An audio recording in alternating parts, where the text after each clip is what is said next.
Diva Sister, Sandy Hensel here, and welcome to Monday Night's Prayer Closet, where I come to you every Monday at 7 p.m. Eastern Time, except for today because my mother's here and it's all her fault. So we're at 7:06.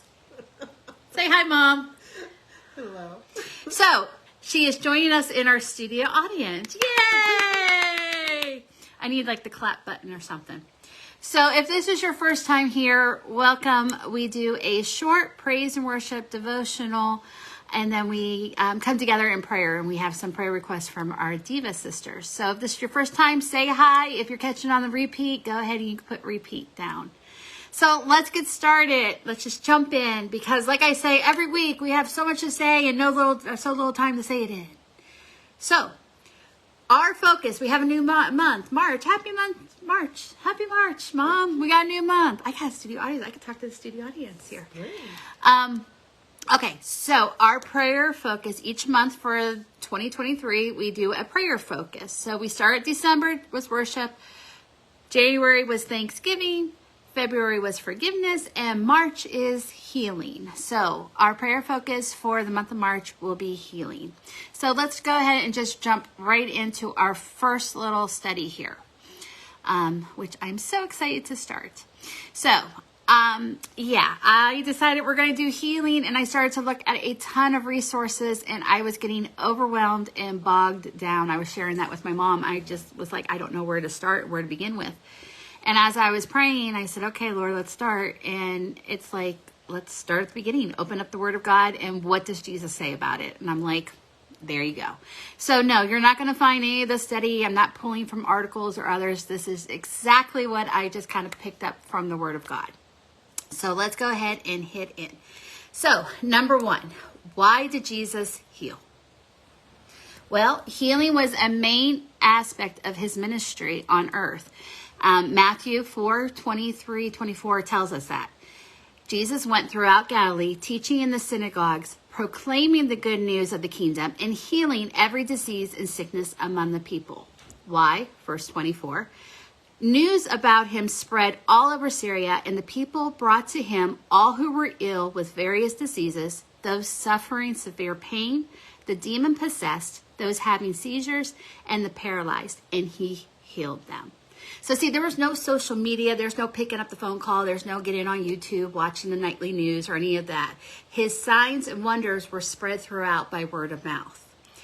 And the people came to him.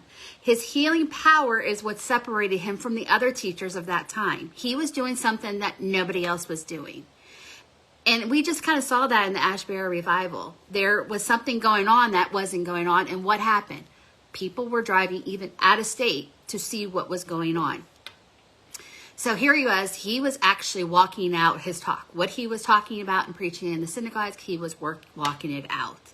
They came because they believed something was going to happen, and that was the healing.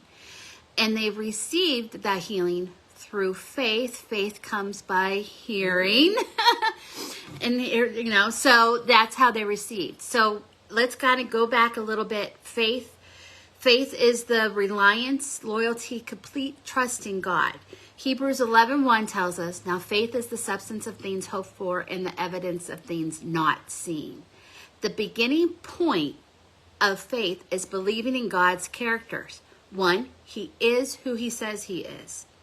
And the end point is believing in God's promises. 2, he will do what he says he will do.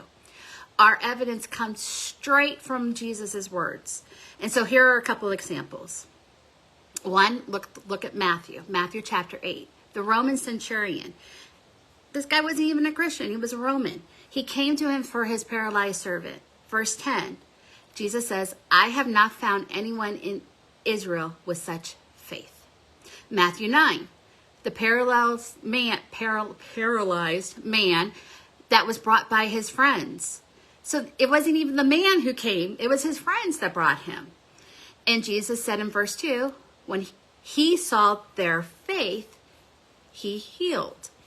The woman with the issue of blood came to him. She was one. Here it is. She believed. She came to him and thought, if I could just grab just a little bit of that fabric, Not even up close to him, down by his feet in the dirt. If I grab that little bit of fabric. And what did she say? What did Jesus say in verse 22?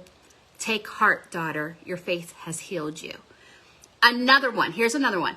Heals the blind man and the mute. 2 men came to him, and he said in verse 29, according to your faith, let it be done. So we're seeing all these aspects. You kind of get you. Different people with different walks, with different journeys, different religions, associations, or whatever, and they all have one thing in common, and that was faith. The demon-possessed boy, now here's a different one. The demon-possessed boy that the Father brought to Jesus' disciples so that they could heal him, but they couldn't. They had to go to the mat. They had to go to Jesus and say, hey, we can't heal this guy. And Jesus, what did he tell them? He said, verse 20, because you have little faith. Now, I'm going to take a little side note on here. As I was studying and kind of looking into this, that verse turns into where it says, if you have as little faith as small as a mustard seed, say this mountain, it will be removed. Okay.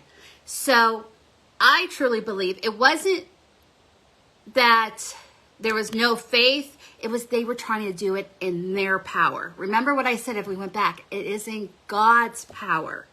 Our faith is present, but the healing is in God's power. So I myself do not have the healing power to heal and touch. That comes from Jesus. That comes from God. But if someone says to you, well, you're not getting healed because you don't have enough faith, you just need to say, yeah, okay, I'll check you out later and go away. Because they're telling you false. Because God said if you have a faith, even as little as a mustard seed, you can say to that mountain, move, and the mountain will move. The mustard seed is the smallest seed that will actually grow a tree. It's the smallest one. So no, it's not that you have a little faith. This word of faith, no. If that's what you're hearing, then you're hearing wrong and you need to go. Because our faith will be made strong by the evidence in those around us. You find somebody who will stand with you and pray with you in faith for that healing that the Father has promised you. Now, that brings us to the end here. Not all of God's promises are going to be yes. That faith still has to come in His will and in His timing. Because everything has to fall into the will of God. And that's going to lead us into next week. So our song for today is an awesome song. And it's, Oh God, My God, from Elevation. And so let's go ahead. It says, I'm calling on the God of Jacob, whose love endures through generations. I know that you will keep your covenant. I'm calling on the God of Moses, the one who opens up the ocean. I need you now to do the same thing for me. Oh God, my God, I need you. How I need you now. O rock of ages, I'm standing on your faithfulness. I'm calling on the God of Mary, whose favor rests upon the lowly. I know with you all things are possible. I'm calling on the God of David, who made a shepherd boy courageous. I may not face Goliath, but I've got my own giants. I know I need you. I'm standing on your faithfulness. And then it goes down to the bridge, and it says, you heard your children then, you'll hear your children now. You are the same God. You answered prayers back then, and you will answer now. You are the same God. You were providing then, and you will provide now. You are the same God. You move in power then. You move in power now. You are the same God. You were a healer then, and you are a healer now. You are the same God. You were a savior then, and you're the savior now. You are the same God. So yeah, that's where our faith is. Our faith is in the character of who our Lord and Savior is. He is who He says He is, and He will do what He says He does. And I just hope that you can take that and that just encourages you in this first step. And as we're praying for healing and as we're interceding for one another and each other and coming into prayer, that we go ahead and we activate and we bring up that faith in what God says He will do, He will do. So ladies, let's go ahead and jump into our prayers, because we're going to activate that faith and trust that God will do what he says he will do. So if you would join me in prayer.